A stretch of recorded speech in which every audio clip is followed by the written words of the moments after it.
E se eu te contar que aquele cafezinho inocente que você toma pela manhã, no trabalho ou na padaria, pode ser considerado um pecado? Parece exagero, não é?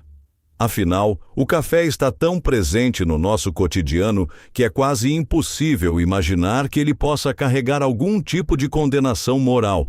Mas para milhões de pessoas ao redor do mundo, membros de uma das maiores religiões protestantes do século XIX, o simples ato de beber café era uma transgressão espiritual grave. Hoje, vamos explorar um lado pouco conhecido da história religiosa: a forte rejeição ao consumo de café dentro da Igreja Adventista do Sétimo Dia. Veremos como essa bebida foi associada ao pecado, à degeneração moral e até à desobediência a Deus. Com base em documentos oficiais, cartas históricas e declarações da profetisa Ellen G. White, vamos entender por que o café foi condenado por tanto tempo e como essa visão ainda repercute em partes da comunidade adventista. Mas antes, não se esqueça de deixar o seu like, se inscrever no canal, ativar o sininho das notificações, comentar o que achou e, se puder, contribuir com o Super Thanks para apoiar nosso trabalho. A origem dessa visão remonta ao século XIX.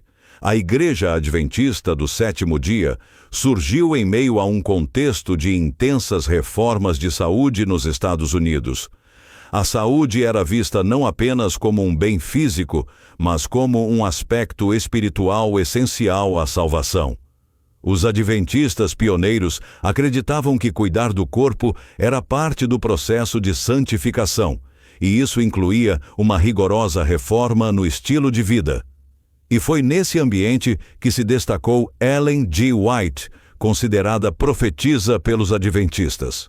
Ellen White não era apenas uma líder espiritual. Ela também influenciava práticas de saúde, educação e conduta moral. Ao longo de sua vida, escreveu dezenas de livros e milhares de páginas de manuscritos. Em muitos desses escritos, ela abordou com veemência os perigos do café. Ellen White acreditava que o café não apenas fazia mal ao corpo, mas também à alma. Em seus textos, ela argumentava que o café excitava o sistema nervoso de forma antinatural, prejudicava o raciocínio moral e espiritual e levava ao afastamento de Deus. Para ela, o corpo humano era o templo do Espírito Santo, e consumir substâncias como café ou chá preto era um desrespeito direto a esse templo. Essa ideia estava profundamente ancorada em sua interpretação de 1 Coríntios 6, 19 a 20. Ou não sabeis que o vosso corpo é o templo do Espírito Santo que habita em vós? Para Ellen White, o café era um símbolo da indulgência carnal, do desejo incontrolável e da falta de domínio próprio. Em seu livro Conselhos sobre o Regime Alimentar, ela escreveu: o café é um veneno lento. Ele inflama o estômago, obscurece o intelecto e torna difícil o caminho para a santificação. Essas declarações moldaram profundamente a cultura adventista. Durante décadas, o consumo de café era visto não apenas como um hábito ruim, mas como um verdadeiro ato de rebeldia contra Deus. Em muitos contextos, adventistas que insistiam em beber café podiam ser repreendidos publicamente, perder cargos na igreja ou até ser disciplinados formalmente. Para se ter ideia da seriedade com que isso era tratado, havia igrejas que investigavam hábitos alimentares dos membros e faziam advertências caso se descobrisse o uso de café. Em colégios e internatos adventistas, o café era completamente proibido, e os alunos eram orientados a ver a bebida como uma armadilha espiritual. Mas por que tamanha rejeição a uma bebida tão comum?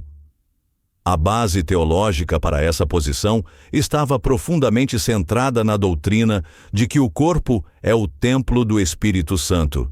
Essa visão, que foi um pilar importante da teologia adventista, impunha que a mente deveria estar sempre clara, vigilante e pronta para ouvir a voz de Deus. Para os adventistas, qualquer substância que alterasse esse estado, seja o álcool, o tabaco ou o café, era considerada uma barreira espiritual. O corpo, segundo essa doutrina, deveria ser tratado com reverência, e qualquer substância que comprometesse sua pureza física ou mental prejudicaria o relacionamento com Deus. O café, com seu potencial para alterar o funcionamento do sistema nervoso e gerar dependência, era visto como uma ameaça a esse estado ideal de santificação. Além disso, Ellen White e outros líderes adventistas estavam profundamente influenciados pelos ideais de temperança e saúde que dominavam os Estados Unidos na época. O século XIX foi marcado por uma grande onda de reformas sociais e de saúde. Movimentos como o Temperance Movement, movimento da temperança, ganharam grande força, principalmente no contexto protestante, defendendo a abstinência de bebidas alcoólicas, de alimentos pesados e até mesmo de certos tipos de medicamentos. Esses ideais estavam entrelaçados com a busca por uma vida espiritual mais pura e uma moral mais rigorosa. Ellen White, como profetisa adventista, absorveu esses ideais e os incorporou à sua visão de santidade. Para ela, a disciplina física e mental era uma forma de expressar obediência a Deus, e o estilo de vida saudável estava diretamente relacionado à salvação. A reforma de saúde adventista, liderada por Ellen White, não era apenas um detalhe à parte da doutrina religiosa, mas sim uma parte central da identidade do grupo. A ideia de que um corpo saudável era um reflexo da alma pura e de um Espírito Santo se tornou uma marca registrada da Igreja Adventista do Sétimo Dia. Para Ellen White, recusar o café não era uma mera escolha pessoal, mas um sinal de lealdade a Deus, um ato de consagração e um testemunho de fé. A abstenção não apenas demonstrava autocontrole, mas também indicava uma dedicação à santificação pessoal, onde o crente visava viver uma vida que fosse completamente alinhada com a vontade divina. Nesse contexto, o café passou a ser visto não só como um simples hábito alimentar, mas como um símbolo de algo muito maior: a cultura mundana. Era entendido como um reflexo da indulgência e da fraqueza da carne. Resistir ao café não era apenas resistir à bebida, mas resistir ao pecado de forma mais ampla. O ato de abster-se dessa substância estava intimamente ligado à ideia de vitória sobre os desejos e tentações do mundo material. Quando alguém deixava de beber café, estava se afirmando espiritualmente, demonstrando que sua fidelidade a Deus superava qualquer desejo passageiro ou tentação carnal. É interessante notar que Ellen White não via o café apenas como uma substância isolada. Ela também associava seu consumo a uma série de outras falhas morais e espirituais. Segundo ela, a estimulação proporcionada pela cafeína podia levar à impaciência, à irritabilidade, à sensualidade e até ao abandono da fé. Esse raciocínio era derivado de uma visão holística do ser humano, onde o corpo e a mente estavam profundamente interligados. Para Ellen White, qualquer substância que alterasse o estado mental ou emocional de uma pessoa poderia ter repercussões espirituais negativas. Assim, o café não era apenas visto como uma bebida estimulante, mas como um agente que abalava a estabilidade espiritual do crente. Em suas palavras, o uso de chá e café tende a preparar o caminho para hábitos ainda mais nocivos. São uma porta de entrada para o uso de narcóticos e estimulantes mais fortes. Ou seja, para a mentalidade adventista da época, tomar café era abrir uma brecha para a decadência moral. A lógica era que, se a pessoa não conseguisse resistir ao café, uma substância considerada relativamente leve, como ela seria capaz de resistir a tentações maiores e mais graves? O café, nesse sentido, tornava-se uma espécie de teste de autocontrole e obediência a Deus. Era visto como um indicador da força ou fraqueza espiritual de uma pessoa. Se o crente não fosse capaz de dominar os desejos relacionados ao café, como poderia ele resistir àqueles desejos mais complexos e destrutivos, como os relacionados a vícios mais sérios? Essa perspectiva, por mais que pareça rígida para os olhos de hoje, não surgiu de uma mentalidade isolada. O século XIX foi um período de efervescência no campo da saúde nos Estados Unidos. A ênfase na saúde pública, no vegetarianismo, na abstinência de álcool e tabaco, no jejum e até na oposição ao uso de medicamentos farmacêuticos, fazia parte de um movimento maior. Movimentos de reforma de saúde buscavam transformar o corpo humano em um templo sagrado, e a Igreja Adventista, nascendo nesse ambiente, se apropriou dessas ideias, incluindo-as em sua teologia. Ellen White, portanto, estava adaptando essa onda cultural à sua própria compreensão espiritual. No entanto, com o passar dos anos e com o avanço da ciência, a visão sobre o café foi se transformando. Novas descobertas sobre os efeitos do café na saúde começaram a emergir, e o consumo moderado passou a ser visto sob uma luz diferente. Estudos científicos começaram a demonstrar que o café, consumido com moderação, poderia até trazer benefícios à saúde. Ele tem propriedades antioxidantes, pode melhorar a concentração e reduzir o risco de doenças como o Alzheimer e o Parkinson. Esses novos dados científicos contradiam em muitos aspectos a visão tradicional adventista, que relacionava o café a um obstáculo à santificação espiritual. Hoje, o cenário dentro da Igreja Adventista é bem mais flexível em relação ao café.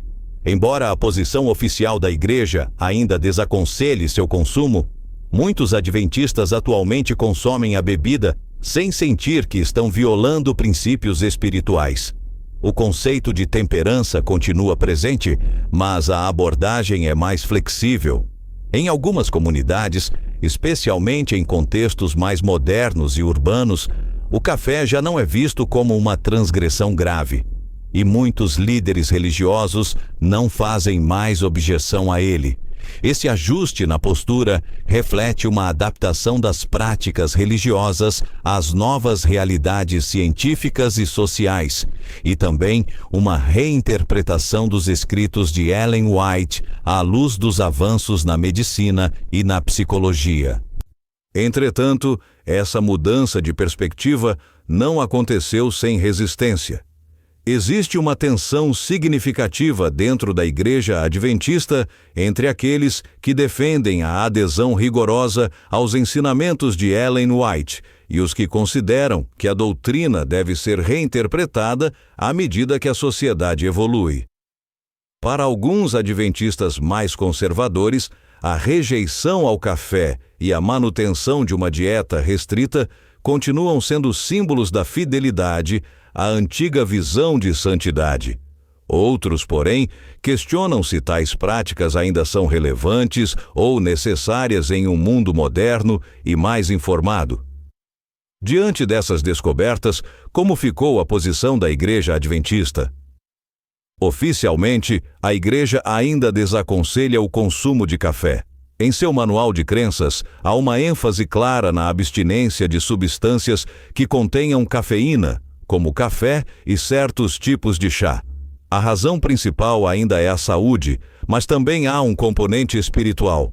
A recomendação é que os membros adotem um estilo de vida saudável e equilibrado, evitando qualquer substância que possa prejudicar o corpo ou a mente. Na prática, porém, há uma grande diversidade entre os adventistas. Em algumas regiões do mundo, principalmente na América do Sul e na América Central, o café continua sendo evitado com rigor. Em outras, como na Europa e nos Estados Unidos, muitos membros já consomem café sem sentir culpa ou ver nisso um problema espiritual. Pastores, professores e até líderes administrativos da igreja, em alguns casos, são conhecidos por tomarem café sem nenhuma reprovação.